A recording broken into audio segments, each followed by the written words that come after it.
Evet arkadaşlar, kayısının serüveni başlıyor. Sarı altın, yani çurvayısı nasıl yapılır hep birlikte göreceğiz arkadaşlar. Şu an kasalarımızı hazırlamış bir şekilde tarlaya gidiyoruz.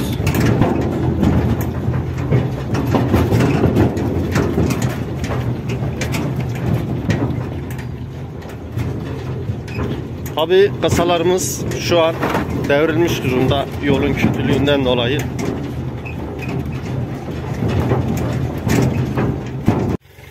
Evet, traktörümüzü römorktan ayırma işlemini yapıyoruz. Maksat sallama makinamızı sökelim arkadaşlar. Evet, brandalarımızı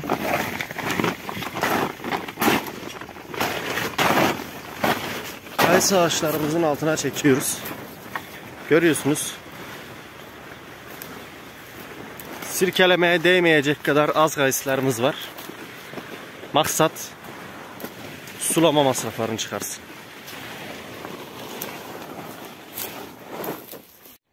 Aha da brandalar böyle ağacın altına serilir. Daha sonra traktör sirkelemek için ağaca yanaşır. Evet, halat ağaca atılır ve şoför traktörle halatı germe işlemini yapar. Biz de şoföre komut veririz. Gerildi gerilmedi diye. Bu şekilde. Ger! Hop! Daha sonra traktörü çalıştırır ve ağacın üstünde kayısılar bu şekilde dökülür. Biraz daha ger! Ger ger! Evet, bazen böyle aksilikler olabilir. Bu şekilde. Görmüş olduğunuz gibi kayısılar döküldü. Hop!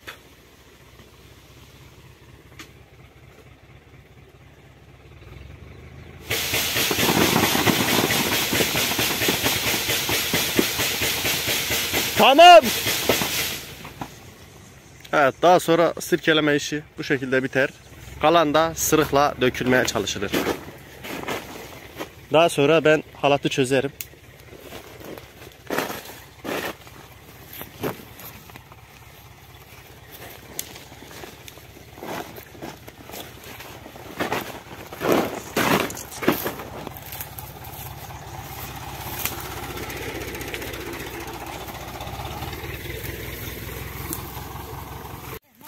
Daha sonra böyle yere dökülen kayısılar brandanın üstüne atılır. Ve yeteri kadar olmayan kayısı bir sonraki ağacın altına çekilir.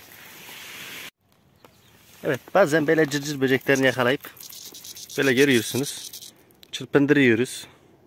Şöyle tipine bakın ya. Şunun tipine bak.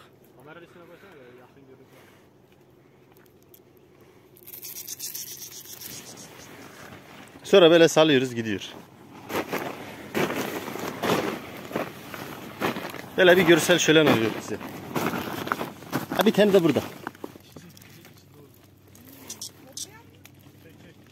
Bakın böyle bir şey. Cırcır böceği. Uçamadı salak, düştü. Evet. Daha sonra dökülen kayısıları bu şekilde kasalara dolduruyoruz.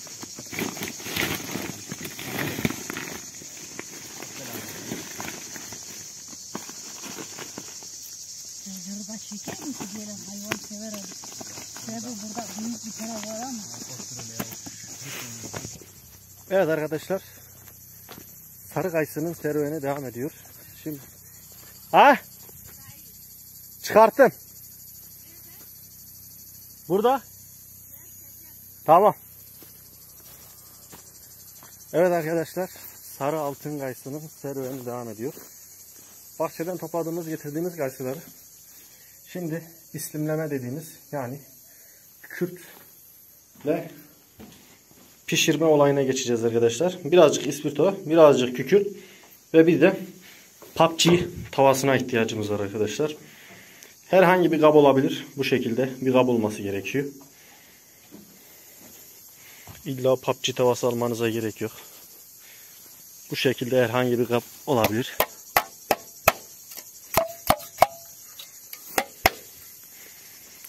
Dibinde erik kalan kükürtleri dökmemiz lazım. Ama dökülmedi. Neyse. Kaldığımız yerden devam edelim. Tavayı düz tutmaya çalışacağız. Ardından kükürtü dökeceğiz. Bu şekilde.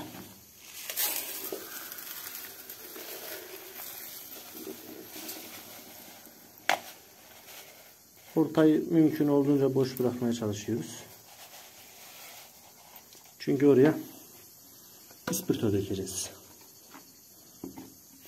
İspirtomuzu açıyoruz.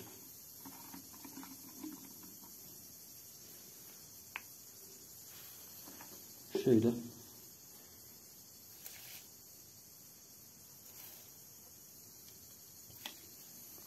Birazcık ispirtomuzu döktükten sonra ispirtoyu kapatıyoruz. Tabi içerisi bayağı bir sıcak. Daha önceden alınan kükürtlerden dolayı görüyorsunuz. Kayısılarımız duruyor bu şekilde. Şöyle. Bir tane şöyle bir çubuk alacağız. Kükürdün içine bandıracağız ya da bandırmayacağız. Direkt çakmakla tutuşturacağız arkadaşlar. Şöyle. Elimde telefon olduğu için tekerle göstermek zorundayım.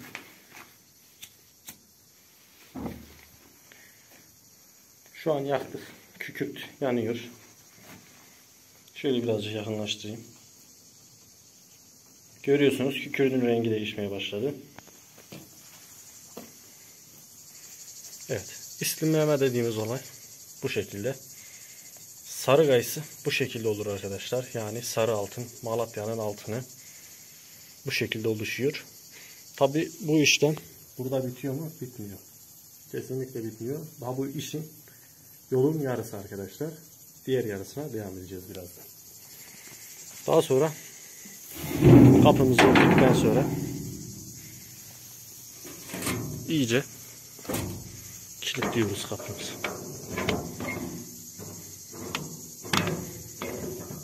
İçeride mümkün olduğunca dışarıya ısının çıkmasını engelliyoruz. İslimini almış olan kayısılar brandaların üzerine serilerek güneşte kurutulmaya bekletilir. Belli bir kıvama geldikten sonra toplanmaya başlar.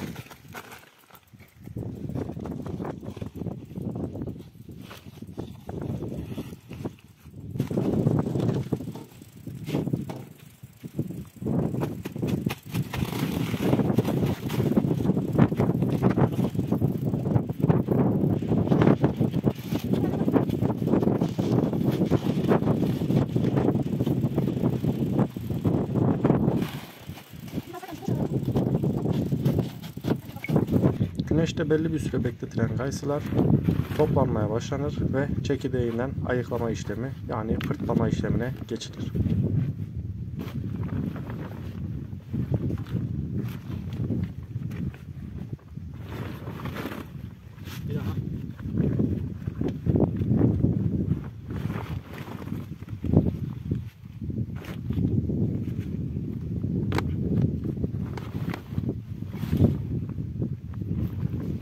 Başka yerde görülmez.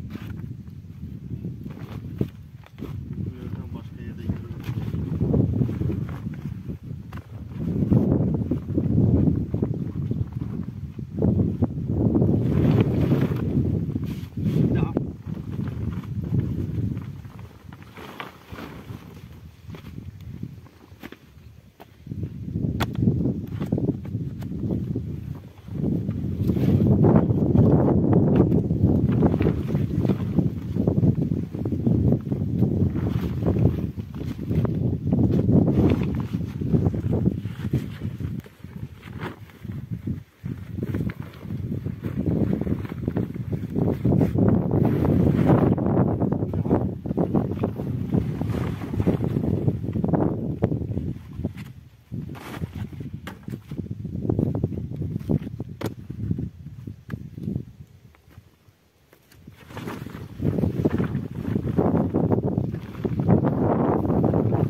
Dur, onu böyle doldururuz.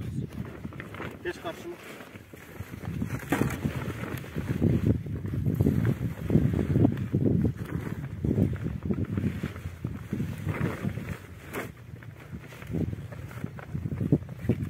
Şu kenarı tut ki dök.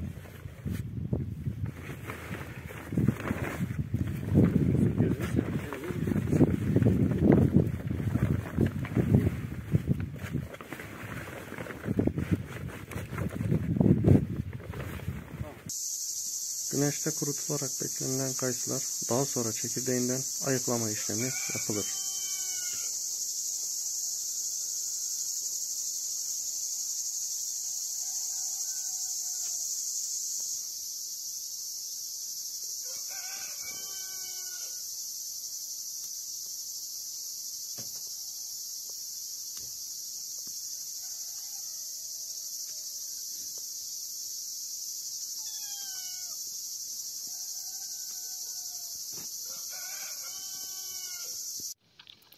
Çekirdeğinden ayıklanan kayısı tekrar serilmek üzere sergen yerine götürülür, serpilerek kurutulur.